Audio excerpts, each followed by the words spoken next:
Illustrate the feeling, popping pills to get me by. It's not the cards I'm dealing. Stumble at the club at 5 AM, my eyes are beaming. Was that one red, green or blue? I must be colourblind. Hit up my cellular device, I'm not hard to find. Let's be quick cause I'm tired, time just passed me by. Send a rude gal to sleep, call me Lullaby. Bye, bye, bye, bye.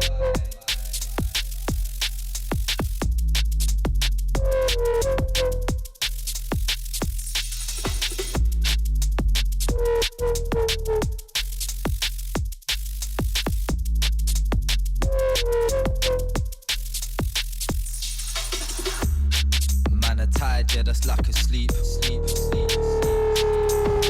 Got my eyes wide shut, but I'm not counting sheep. With my head top down, man, I feel complete. Shut off from the world, control delete. And now I'm dreaming, catching deads up in the sky, can't illustrate the feeling. Popping pills to get me by, it's not the cards I'm dealing. Stumble at the club at 5 AM, my eyes are beaming. Was that one red, green or blue? I must be colourblind. Hit up my cellular device, I'm not hard to find. Best be quick cause I'm tired, time just passed me by. Send a rude gal to sleep, call me Lullaby.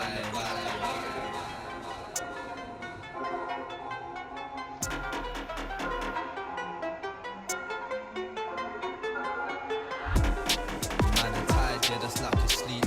Got my eyes wide shut, but I'm not counting sheep. With my head top down, man, I feel and now I'm dreaming, catching things up in the sky, can't illustrate the feeling.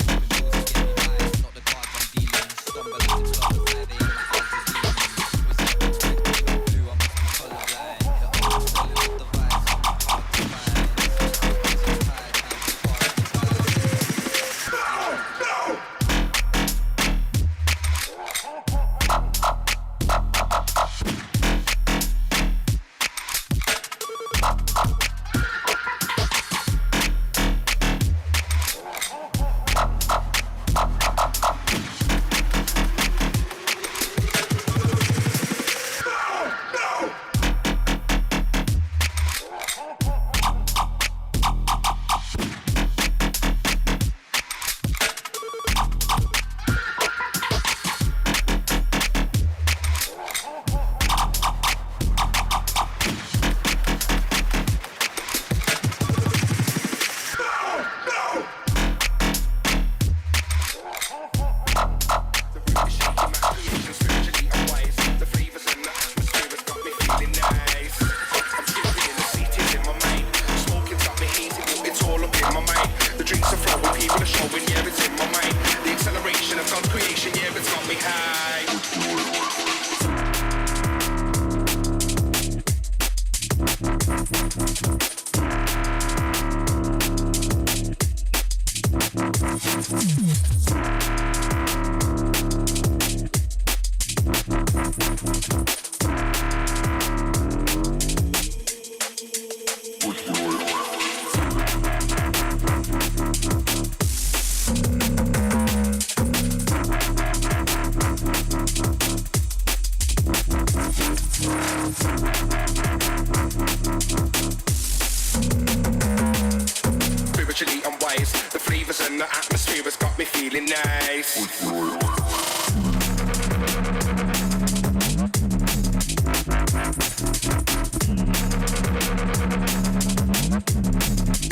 Really bright, the sky's awakening, you're on persistent to the light. The room is shaking, mass creation, spiritually unwise. The flavors and the atmosphere has got me feeling nice. I'm tripping in the cities in my mind. Smoking's got me hazy, but it's all up in my mind. The drinks are flowing, people are showing, yeah, it's in my mind. The acceleration of God's creation, yeah, it's got me high.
up and don't be timid. Got me feeling different in this life that I'm living. Love that I'm giving and these nights got me spinning. Love what you're missing, cold nights and beginnings. Mosh pit with the billing, same way, so we're chilling. No atmosphere to kill it, share emotion, no gimmick. Real them and no image. Open up and don't be timid. Open up and don't be timid. Shutting off with a speech, open to the deep. Over fears, never weep, can't sleep. Hear the beat on repeat, skanking on your feet. Lows from the cones and the highs from the tweet. Walked in the rave, couple grams and a litre. Urging your step, feel your presence getting deeper. And your presence getting darker, heart getting faster. So now you're here, hear the bass. See your bass face while you're skanking round the rave. And embrace that we feel the same motion. When you're in the rave, you don't want no commotion. Spread love through emotion. Yeah, we're high, toxic and we're potent. Spread love through emotion. Yeah, we're high, we're toxic and we're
understand my state of mind.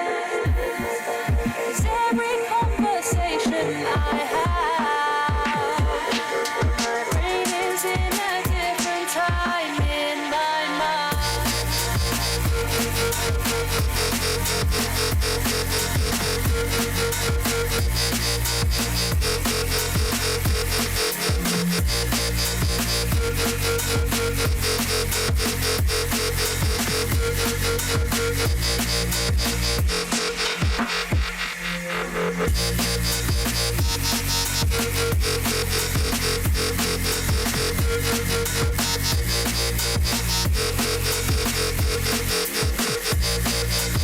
Every conversation I have,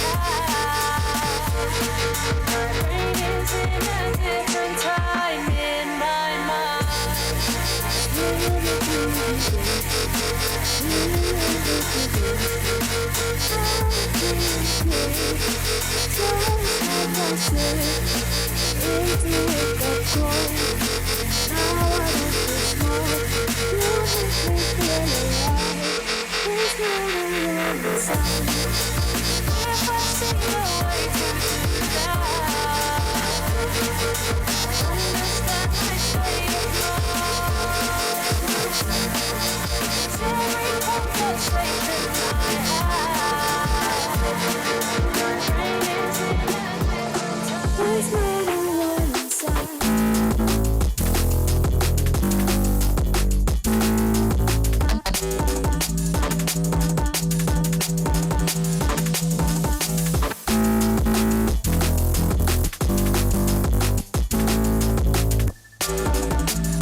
On this track about to bring the damage.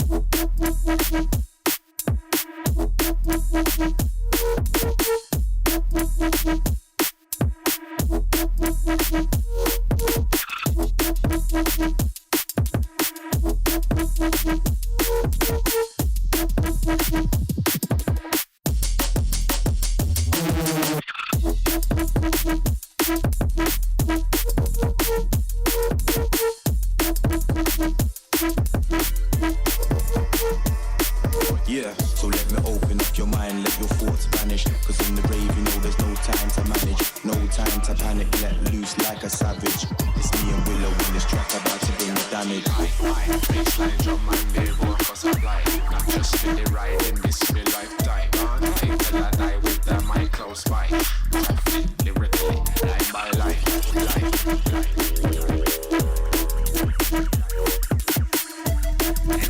movement, why don't lie? I think that's how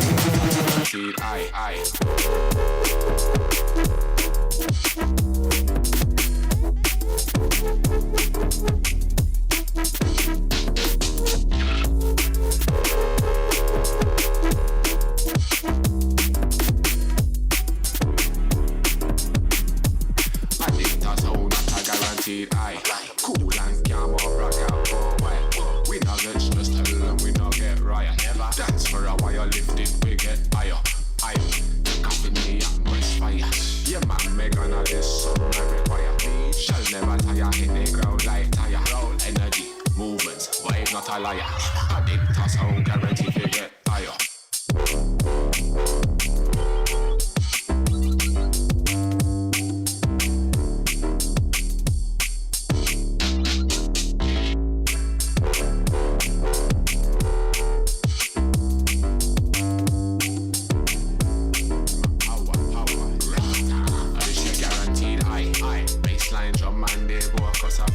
Not just for the ride in this real lifetime. Welcome back to our second podcast on Fully Charged. This month we've got DJ Gaw down with us. Cheers for coming down, man. How have you been keeping? Yeah, not bad. Cheers for having me. Yeah, 2020, man. It's been a pretty hectic year for, I guess, everyone. Yeah, mate. It's been an interesting one, to say the least. Almost a year on, and we're still trucking on. You had quite a good year, though. 5 number ones, I think, throughout the year. 3 in 1 month, if I remember correctly. Yeah, man. Yeah, it was. I think it was August 2020. I got 3 number ones. It was Hand Sign, Rum and Lime with J-Man and Abby, and it was the Pick and Mix, DJ Gaw and Friends. That was all in 1 month. That was the Pick and Mix release was one of my favourites of the year. That was a good release. Yeah, big ups, man. Big ups. So, do you want to just give a quick introduction to the viewers that may not know who you are or unaware of what you do? Yeah, man. Well, I'm DJ Gaw. I've been doing this thing for a couple of years now. I first sort of came onto the scene 2017, 2018. Sort of got in with the Bristol crowd. Late 2018, 2019. Got recognised by Born on Road, taken under their wing. And then I think the rest is history from there, really. Are you from Bristol? No, I'm from North Dorset, a little town called Gillingham. What's the drum and bass scene there like? It wasn't too bad. About 10 years ago, there used to be a night called SB8 Drum and Bass. Yeah. They used to do it at the local club that's shut down now, called Legends. And they used to have Nicky Black Market, Andy C played there once. Loads of big names, but I think the money well run dry. Yeah. So was there like an influence for drum and bass when you were growing up around your local town? No, not really.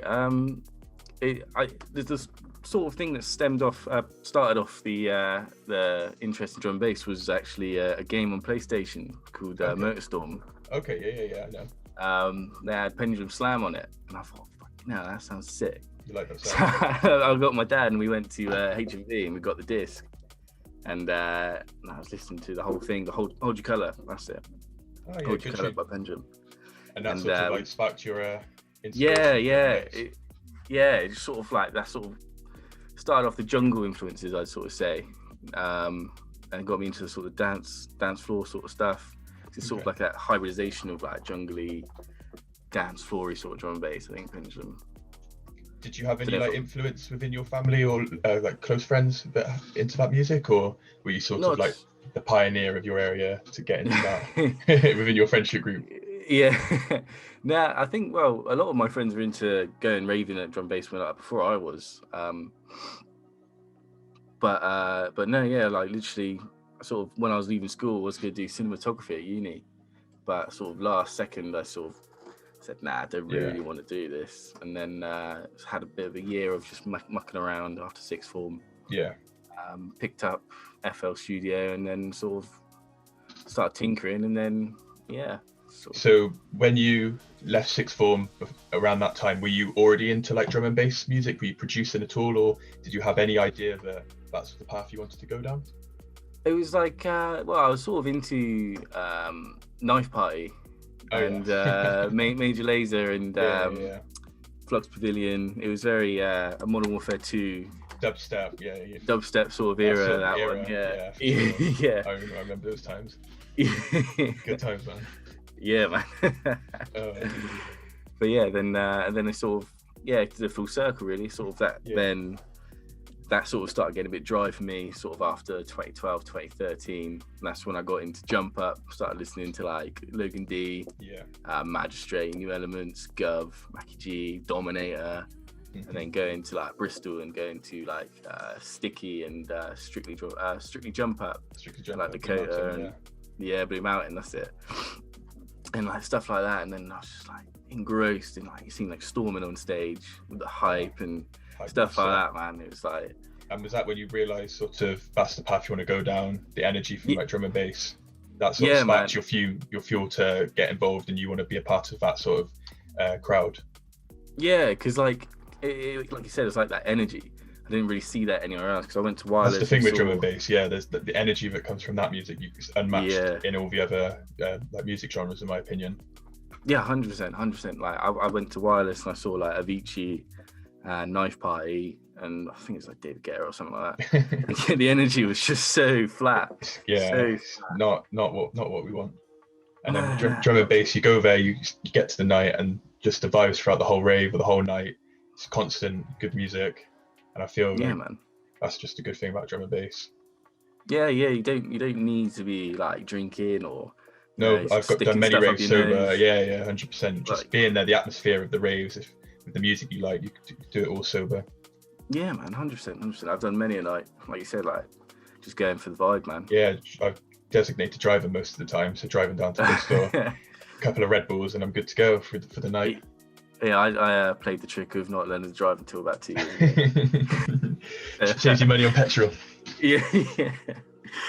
So coming in, so you started producing on FL. What point were you thinking, what I'm starting to make, I'm thinking maybe I can take this a little bit further than just being a sort of bedroom producer? It was just sort of playing my stuff out to a crowd and like. Were you DJ? So were you DJing as well at this point? Yeah, I was a DJ before I started producing.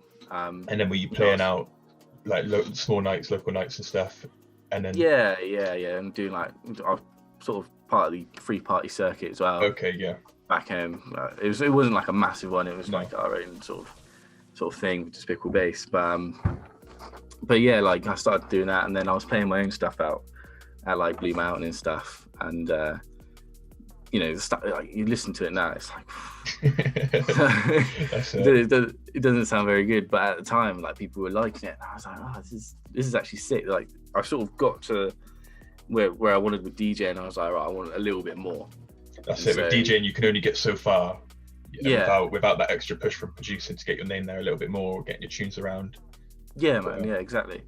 And so I was just like, right, I want some more, and then literally I just locked myself in my room and just throw everything at FL and see what stuck. And then that sort of, I started making Jump Up at the start, and then I made like a jungle tune, and that did really well. I can't remember which one it was now. I think it was the Adam F bootleg I did. It's a bit controversial. Yeah. That was at the end of 2018. And that did really well. Like AC13 heard it, and he picked he sort of got me introduced to Born on Road, really. And then it sort of kicked off from there. So that was sort of like your first sort of breakthrough into the scene with that bootleg. Yeah, like getting support from other artists. Yeah, like the major sort of breakthrough, I'd say. Definitely got the most recognition. I think it did me pretty well. So you mentioned Despicable Bass, was it? Yeah, Despicable Bass. Could you expand a little bit more on what that was? Yeah, well, it's like a collection of like DJs and MCs back home in Gillingham and like surrounding areas where we just sort of push each other. Because at the end of just after I made the Adam F bootleg, I was going to quit drum bass. Oh, really? And any reason why, or just because you had enough of it? I don't know. It was just like, I don't know. There's something going on, some sort of drama, and I was on social media, and I was just like, you know what? It's like Facebook politics come out. Yeah, and then it sort of just put me off it completely. But the boys at Despicable Bass just sort of went, nah, like you've made this tune, it's getting you recognition. You need to sort of just push yourself a bit more, and then you might actually get somewhere. And I'm glad they did, because otherwise I'd be back making Knife Party tunes and stuff. But yeah, no, they're my boys. Scamster, Longish, Q Sound, Jukai Walker, Offline. Offline, yeah, you got a number one with him. Yeah. I saw that. And then we sort of had a Wednesday session where we'd go around Rob's house, Longish, and we had the full Despicable Bass stack in his living room. Nice. With a pair of Claptel 1000 Mark 1s. The original CDJ. Even CDJs those. Yeah. Not good. And they had like CDs stuck in them and stuff like that. Yeah. So, yeah. But yeah, that's sort of what got me into the scene a bit more. Yeah.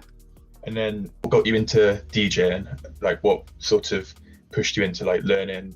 Was it with those boys, or was there like a inspiration prior?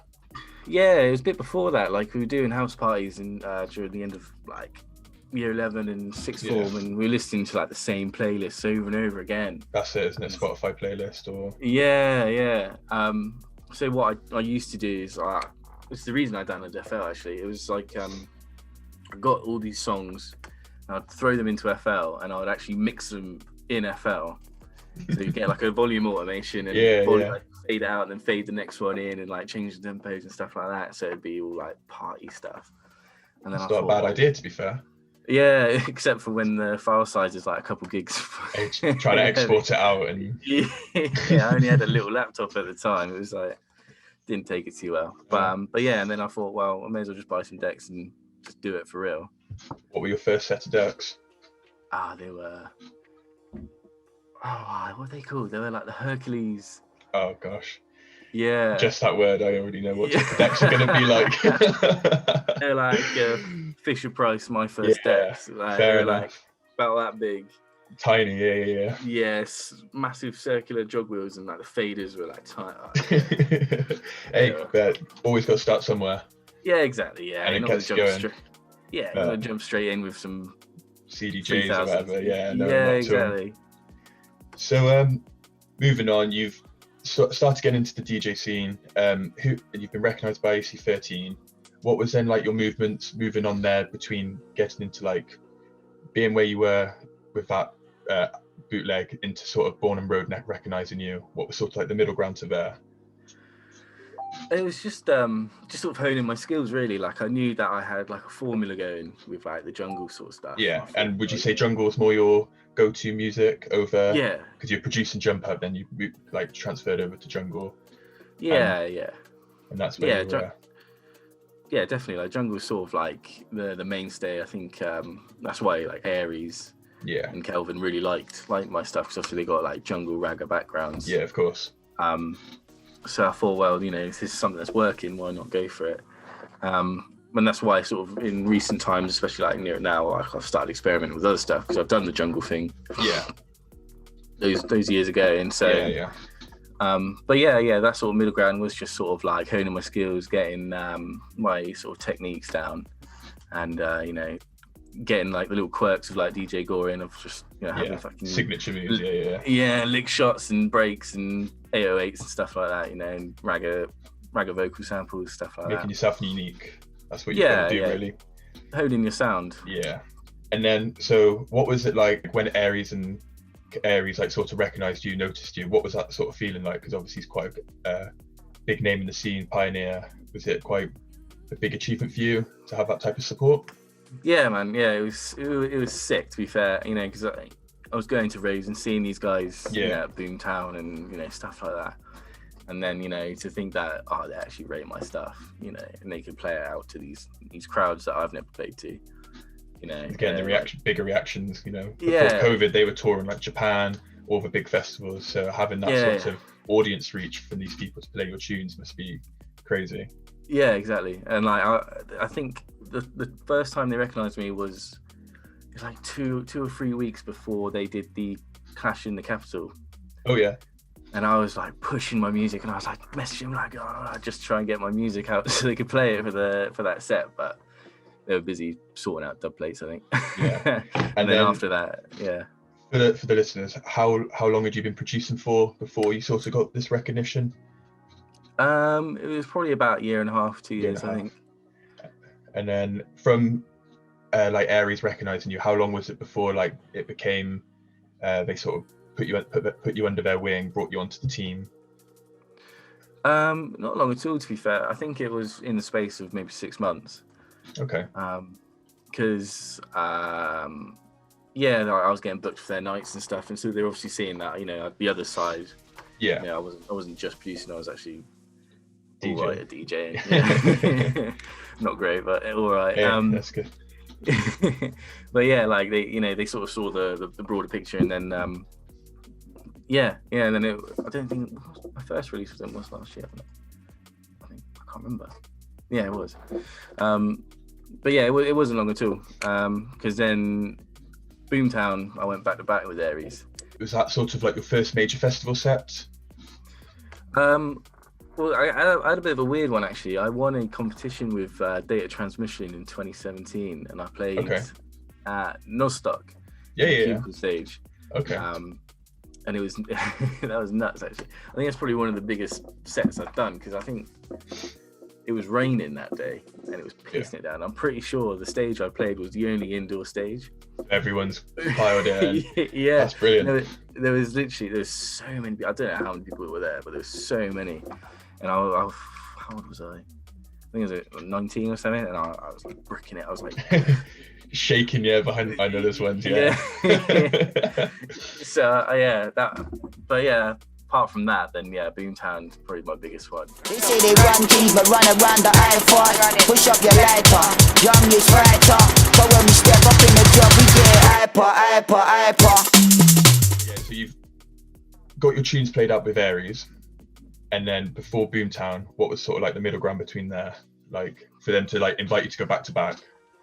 It was just pushing my music really. Push the music, I was playing quite decent sets in Bristol, and so you're traveling to and from home for these Bristol sets of them. Like I was predominantly based in Bristol. I was doing Bristol sets. I was going like London as well, playing like Fire and Light Box. Crazy venue that. Yeah, Fire and Sweatbox. Fire and Sweatbox, yeah. Crazy. So it was literally just doing sets and just sort of putting the work in, really. I was making music for other labels. I had like a single when I had a release on a LP or with Pick and Mix. I was doing stuff with like Ghetto Dub, my releases, Drop Zone Audio, Rodeo's Jump Up label, stuff like that. They were like sort of hearing my progression. I think they sort of liked the way it was going, and they sort of went, well, we'll take you on, sort of thing. Oh yeah. So you said you had a release of Pick and Mix. How did TJ come about getting you down for that? Because I know it's quite a certified label. It's always like he's not ever really taken on any submissions, and he's booked out for like the next year on it. So how early did he get you, like approach you for that release? So when you released it? I don't actually remember, to be fair. I can't remember how I got in. I think it might have been through radio. I think it might have been the release through radio. Okay. But then I can't remember, unless because Offline used to be called Tech, and he was doing Jump Up under Tech, and I can't remember if he got me introduced. It was something like that. Someone introduced me to DJ, and then he liked your stuff. Yeah. Because when I saw that release, I knew that was going to be a big one for the year. Whenever he releases, it's always big names, good content, and he's fully booked on releases till next year or whatever. So to get on that, it's a good achievement, big achievement. Yeah, big ups, man. Yeah, TJ's got it on lock. He's top like he is. He's absolutely smashing it. Smashed completely, with everything. Completely. Yeah. Discord server's got like 750 people in. It's crazy. Really? Yeah. I've been meaning to get involved with that, but I've been way too busy. I'm not surprised. Definitely a good new sort of social media platform to sort of interact with people on a more personal level. Yeah, I know in Pick and Mix he's got like Boo in there, so like being able to be like maybe speak to Boo on a more one-to-one level as opposed to giving him a message on Instagram. I guess it's good connection. A lot of people do. Yeah, a lot of people do sort of appreciate that personal sort of level that you don't get from messaging. I think it's especially. I'm speaking from experience, like. I'd rather speak to someone face to face as over 100%. Like it's even like doing this sort of podcast now, it's over Zoom. Like we had before when we've been planning these podcasts for like the last 4 months, and we had like a studio booked out, ready, microphone, industry standard equipment, green screening, and because of everything that's been happening, you have to push it back. And now coming into the new year when we wanted to launch it, it's easier just to do it over Zoom, but it's still not got like the personal touch of actually being in the room with someone and being able to sort of interact in person. But this is just post-COVID. You got to make do with what you got. 100% with the dodgy green screen behind us. They say they run things but run around the iPod. Push up your lighter, young is brighter. But when we step up in the club, we get hyper.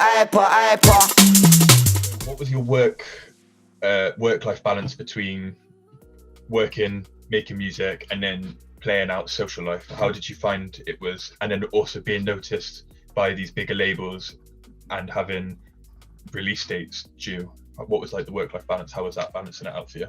It is stressful. Like, it does get on top of you quite easily. But for me, I'm quite fortunate in that I work from 6 in the morning till 3 in the afternoon. Okay. So I've got the rest of the day to do stuff. But obviously, I'm sometimes pretty tired, so I'll wake up. For backup in the morning. Yeah, and so like it was quite difficult doing sets on the weekend when I'm working a Sunday at 6. You know. Yeah, I know this one. Not good. I've got a 2 till 3 set in Bristol, and I've got to drive back, which is an hour and a half. Yeah. And then go to bed for an hour, and then go to work for 9 hours. Yeah. Done it way too many times, but you got to put the graft in, you? Yeah. It's not good.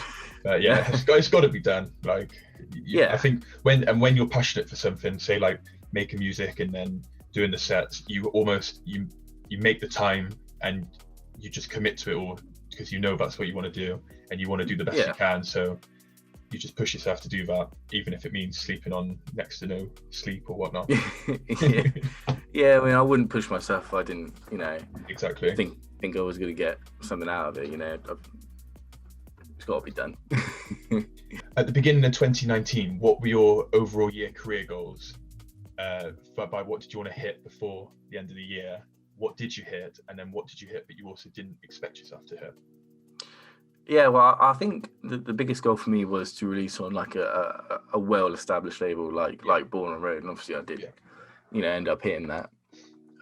But what I didn't expect was to get the set at Boomtown. That was completely nuts to me. That was really like off the whim. I was in the van with my mate Scamster. We were going down. We were just getting the caravan actually. We stayed in the caravan. We live life of luxury at Boomtown. That's so luxury. I'm in some from Tesco. The rain's leaking through. Yeah, that's not. I'm jealous. I stayed at Nostock. I've stayed in the tent that flooded, and I thought I'd never again. Yeah, no. I got one. Me and Skank got his caravan, took it there. But yeah, I was literally sat there waiting to go, and Eric sends me a text. And he's like, "Yeah, do you want to go back to back with me tomorrow?" On the so you were going to Boomtown as a festival goer, not for an artist, and then as you were going down, that must have been like a surreal feeling. Yeah, I was like, shit, I ain't got my USB sticks. That's what I was just about to ask. Were you going down? Did you carry USB sticks around at all times, or did you have to go back?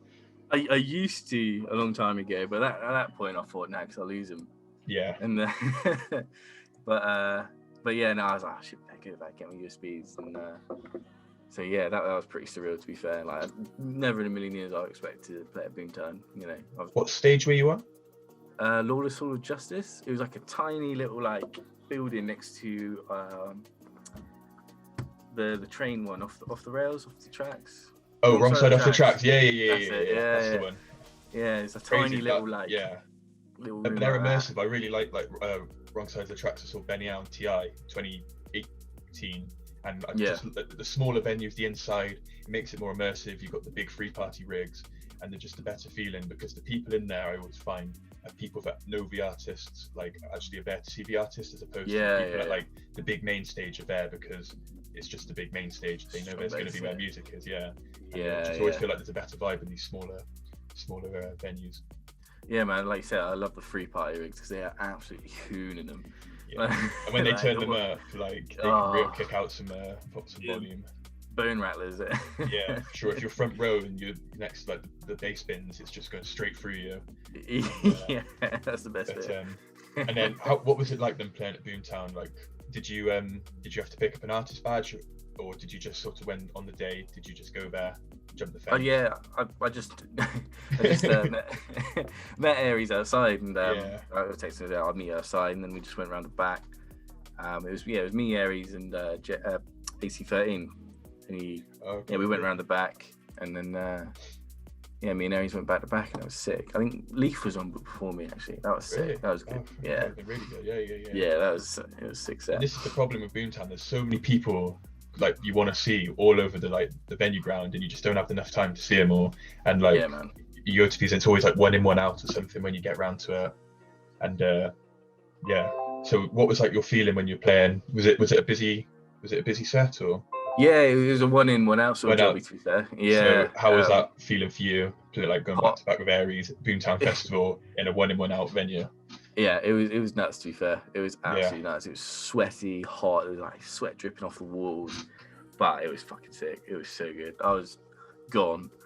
Yeah. It was last set of the Thursday night, I'm pretty sure. And, so everyone's fresh fair, everyone's ready to have a good weekend. Yeah, everyone's taking it a little bit too far on the Thursday. Yeah, it's before all the big acts come in, so everyone's sort of got the fresh booze and that's it. All the fresh everything else. Yeah. So moving on after Boomtown. So what's that? That's August. So what did you have left coming to like the end of 2019? Did you have any other sorts of feels so long ago now? I know. I'm struggling to think back to it. Or did you have any more goals that you wanted to hit, which you may have didn't, or anything you did hit that you didn't plan on hitting? I think 2019 was pretty a done job by Boomtown. To be fair. I was quite content. Okay, and then coming to the end of the year, what did you want to take from that year to move on to 2020 to make 2020 an even more successful year than 2019?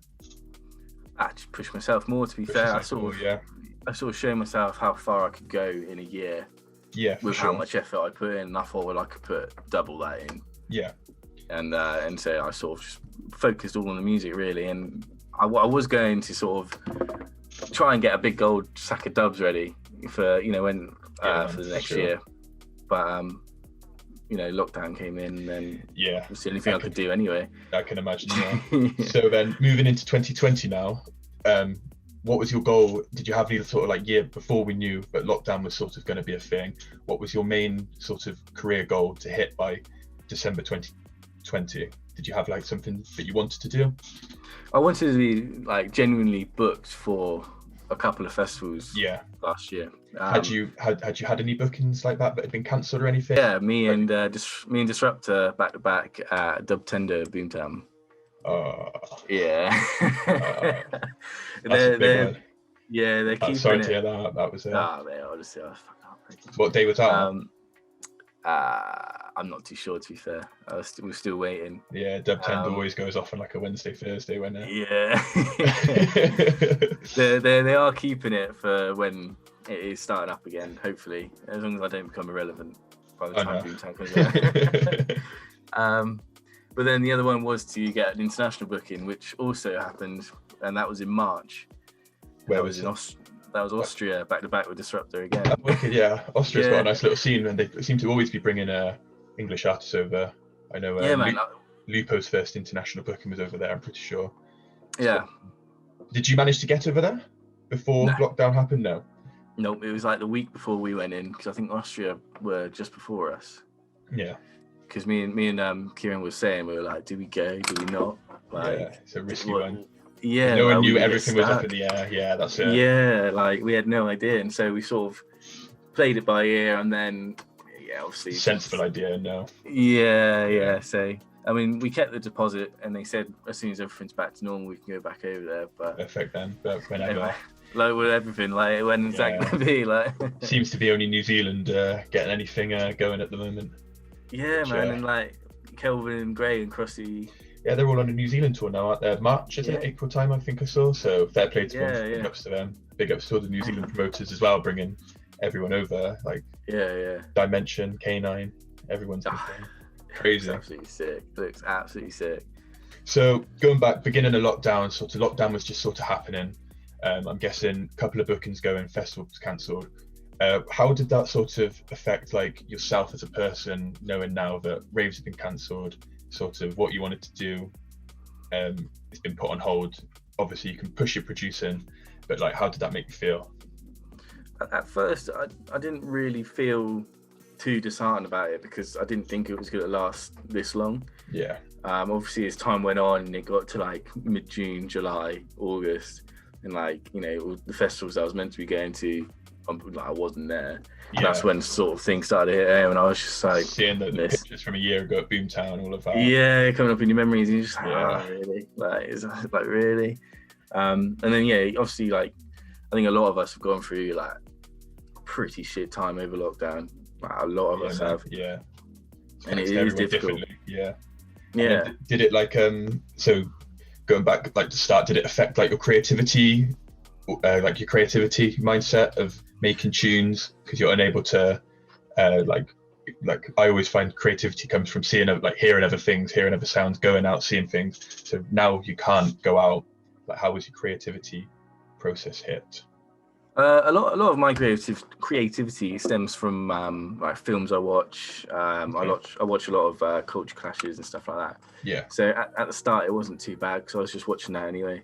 And keeping like, you know, having like a whole bank of samples, you know, going. What would your creativity process generally be in, like, so when you're making a tune from the start, like, how would you get your ideas down if you're out and about and got an idea? Do you have like a book you write your ideas down in and then get them down onto like a door, or do you just I'm pretty good at remembering most of the time, but I do the classic, you know, whistle into the phone. Yeah. So and then you listen back to it, you go, oh fucking hell, that sounds shit. What was I doing? Or like you're doing it in the club and you go, and like, you can't even be whistling through that. Yeah. I feel that.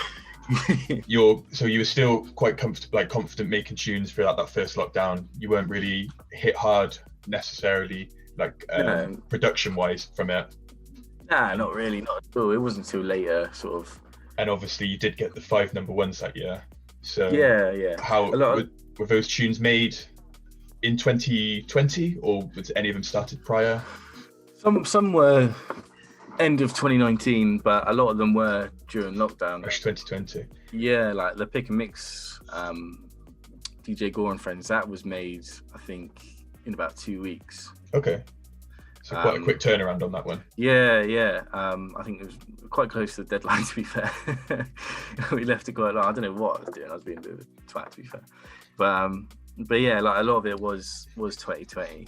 I think, yeah, a couple were 2019. A couple from the Born on Road release were older ones from like mid 2019, late 2019. And then going back to the pick and mix release, so it's DJ Gaw and Friends, wasn't it? Did you choose who went on it, or was TJ responsible for that? We had a discussion. I think TJ sort of wanted me to work with people that I wouldn't normally work with. Okay. Obviously I work with offlines from back here anyway. Yeah. So I sort of picked offline, and it was going to be with my mate Noz, who I used to produce with like a little while ago, but he's off doing his own thing now. Yeah, man. So yeah, but then TJ sort of got everyone else to come in, like, so it was Kumo, Citrus Fly, Magenta, Metalwork, Parallel, and then offline. It was different for the viewers. Like those artists are quite different to what you would normally produce, especially like Metalwork. It's quite a lot of jump up in there. So how was that like working with these other people, like adapting it with your sort of music you were making? Yeah, it was a fun challenge, to be fair, because like you said, like they are quite. You've got the whole sort of spectrum of different drum and bass there. So yeah, man. Yeah, like offline he does this sort of minimal thing. Metalwork, like you said, he does this jump up thing. Same with Magenta. Kumo sort of does that jungly 94 to 96 sort of style. I rate Kumo's bits. Got a couple of his bits, man. They're good. Yeah, man. So yeah, that was good. Like networking with those people, working with people you wouldn't necessarily work with, like you said. And then, have you continued working with any of those people from that? Yeah, I mean, everyone says, "Oh, let's do a collab," and then you sort of stems go across, and then it. Yeah. But yeah, no, I would like to work with those guys a lot. Kima, I think we're trying to do something together with someone. I can't remember who it was. We're trying to do something.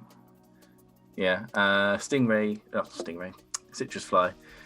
we were going to make some jump up. I think Magenta wanted to make some more tunes. Metalwork actually wanted to do, well, I said to Metalwork we could do some work on mine and Offline's new alias, Ember. Is that a duo? Yeah, sorry. Yeah, like a duo thing. We're sort of doing like not just drum and bass. We're going to do like 140 and other stuff that we wouldn't usually release under our normal, of course, DJ Gaw and Offline sort of thing. We're sort of going to start work on that this year at some point. I think Offline's just going to finish off an EP he's working on, and then we weren't meant to get in the studio together, but... So you said produce like other sort of genres, 140. Have you released anything at all in your career so far? Not necessarily DJ Gaw, like you said, but have you ever dabbled in releasing any other music, or is it at the moment predominantly just been drum and bass jungle? Yeah, predominantly it has been drum, bass and jungle. I did release a free download of Animal Crossing Bootleg, garage one. There's a dubplate version with Bad and Bougie vocals on it. That's brilliant. I need to hear that one. Yeah, it's on my SoundCloud. I think the instrumental. I've done a garage tune with Abby, a little sound. Yeah, that's gonna be coming out on Onyx. I think later this year. Onyx Recordings. We haven't actually spoken about them. So how did you get involved with those people? When was that? I sent them. I think it was 20. I had a release with them on 2018. Actually. Yeah, because Sorry, I was meant to speak about them a bit earlier because that's quite an early start to your sort of career. Yeah. So how did that come about? I think I sent them some tunes. I think because they were relatively quite small at the time. They had a couple of big releases, but nothing major. And then we sort of grown up, sort of parallel to be fair. Like I've had a release with them every year so far. Yeah. And year by year you're growing and they're growing as well. Yeah, and I'm really good friends with Jack and Chris, and we've been helping each other out a lot. Jack does a lot of my artwork, like my logos by him. Yeah. All the artwork for my releases are by him pretty much. Yeah, and they're great. Love those boys. We've been helping out each other a lot over the last 3 or 4 years, I think.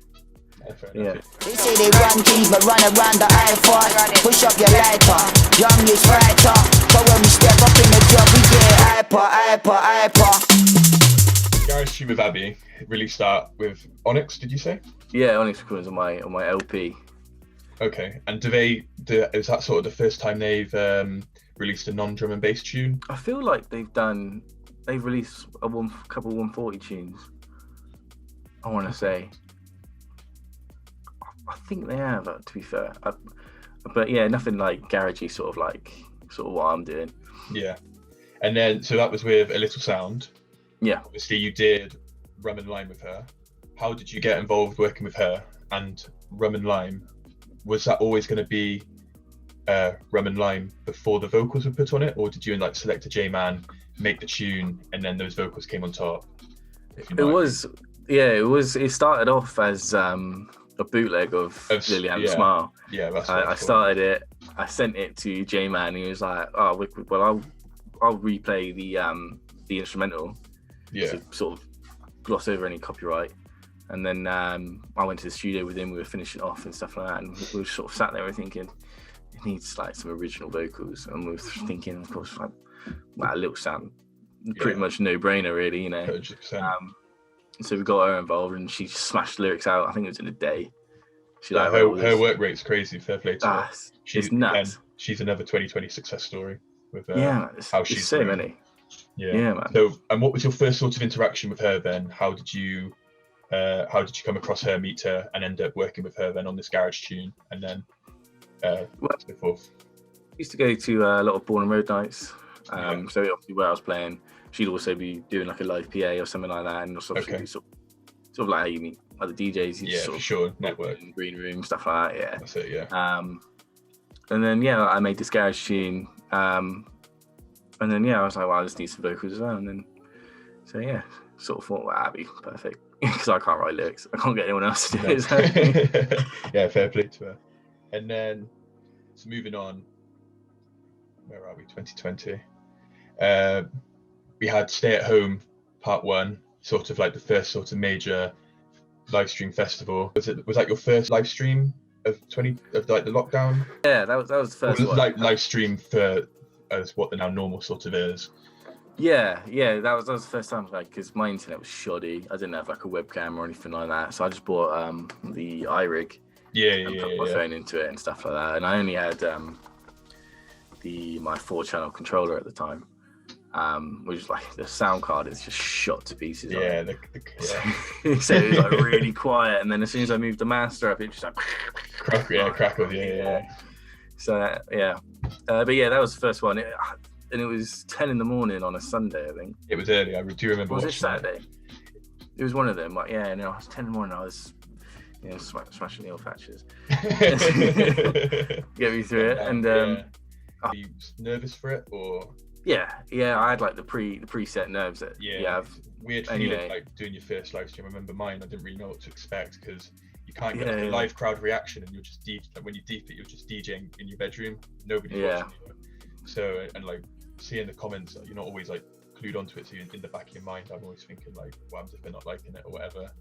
Yeah, the thing with me is always you know, is any sound actually coming through? Because you don't know, do you? Like, problems, yeah. Or getting Zuckerberged and the stream getting muted and you don't realize. It's a pain in the ass. And then, so from there, then that sort of first live stream festival, what was it? Did it pick up for you? Like with the live streams, were you doing them quite often for the first sort of lockdown? Yeah, I was doing a couple here and there for a couple of like events and like labels and stuff, like Born on Road. Nicky Black Market asked me to do one for him. Yeah. Who else did it? Yeah, I can't remember. There's quite a few, to be fair. And then regular things up then. Yeah, and then it just sort of took a bit of a nosedive near the like end of summer. That's it. Yeah, after sort of the first lockdown, I feel like the spark for them fizzled off. And Then obviously we came out of that lockdown and seated raves were a big thing.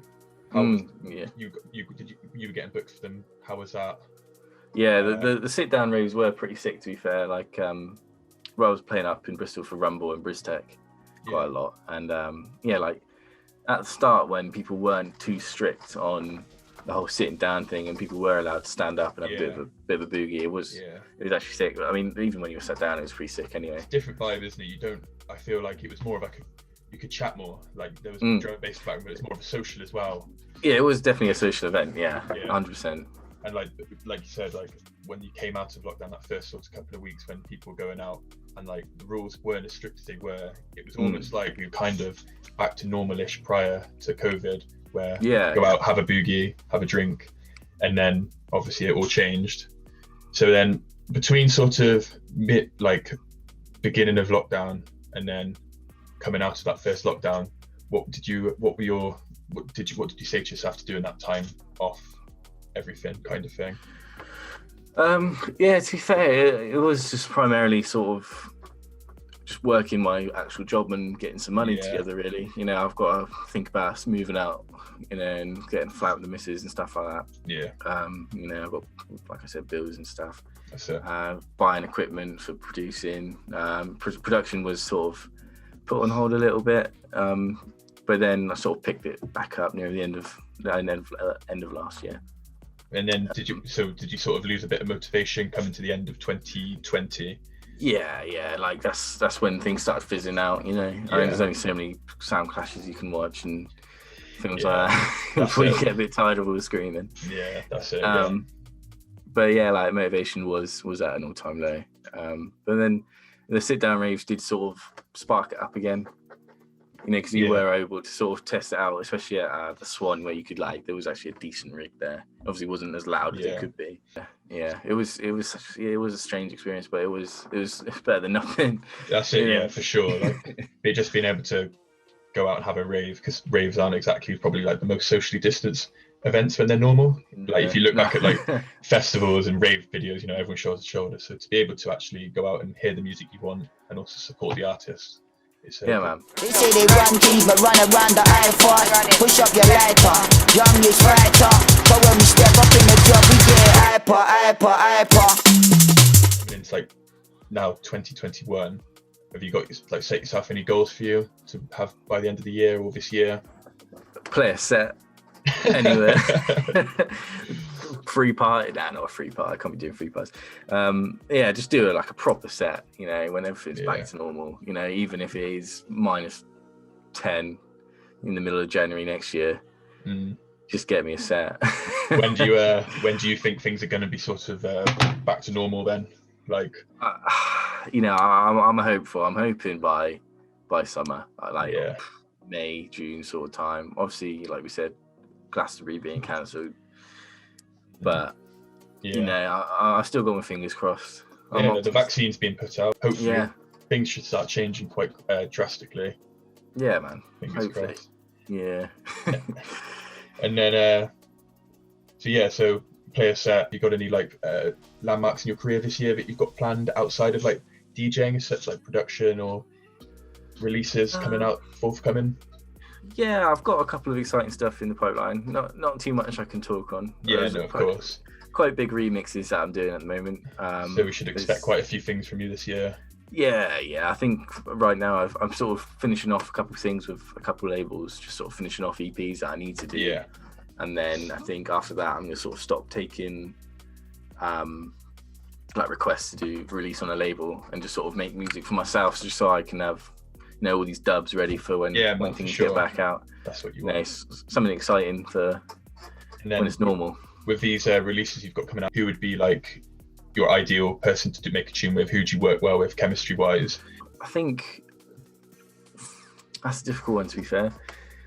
I'd love to do like some proper jungly business with like Kenny Ken. Yeah. Or something like that, you know. Me and Aries work really well together, I think. Because we've got sort of similar sort of 808y, jungle breaky sort of stuff. Yeah. So I think we've got a tune that we've already made that's coming out on Boring Road, but I think we're going to try and get in the studio again as soon as possible, fish some off. But yeah, I want to make a lot more jungle this year. I did quite a few heavier tunes last year. I want to get back to back in jungle. Yeah, like the 808y sort of stuff, you know, the fun, floaty, sort of high-pitched vocals, heavy 808 sort of business. Yeah, sounds good. And then if you could go back to back with anyone, who would you choose to go back to back with? Or who's your favorite person to go back to back with? And if you could have a dream back to back, like say main stage Boomtown or main stage Glastonbury, who would you choose to go back to back with? Favorite probably would be Offline. Yeah, he's pretty good at DJing. He sort of picks up the pieces when I mess up. But dream back to back probably be like Sub-Zero or something like that. Yeah, shout out Sub-Zero, crazy. Yeah, his production's mad. Yeah, and the jump up sort of energy as well. Like I do miss DJing jump up where you're dropping tunes every 20 seconds. Oh yeah, and the crowd, the jump up crowd's just different to everyone else. I think like front row, everyone's just holding the rail, going mad, banger after banger, just like old Dominator tunes coming out, and it's got its own energy. I think. But yeah, man. Yeah, Sub-Zero would be a good back to back. Yeah, man. Yeah, and then if you could, as a sort of a big, like a breakthrough producer, if you could give any tips to sort of up and coming producers trying to break through now, what would be like the number one key information that you wish you knew when you were in their position? You don't need to do everything like by the book. You know, I never sort of went to school and learned about music production or anything like this. I sort of just loaded up FL through and see what stuck. You know, you don't need to know all the technical terms and stuff. Like, obviously it helps if you do know like stuff. I mean, if you watch the podcast and everyone's shouting at me when I was doing the thing like do a high pass, I had no idea what a high pass was. I knew what it was, but I didn't know that's what it was called, you know. So yeah, like you don't need to like inundate yourself with all this knowledge. Just do it, play it by ear, and if it sounds nice, just go with it. Yeah. You know, are you completely self-taught? Like, you didn't go to college, university? Like, is it just YouTube videos and? Yeah, pretty much. I mean, yeah. With other people, yeah. Getting massive. I use massive more than anything. A lot of people over use Serum. Yeah, I use Serum. But I do prefer. I do think you get a nicer sound out of Massive. I will be honest with you. I find like, yeah, it's more of that deeper sort of gritty sound. I think that's stuff I sort of make with Massive. So that's why I like a lot of my stuff is like heavier low end. But yeah, like just go with your ear. Just don't worry about whatever everyone else is saying. Just do it. I think that draws the podcast to the end. Thank you for your time. Appreciate it. Thank you very much. Cheers for having me. It's been fun. No problem.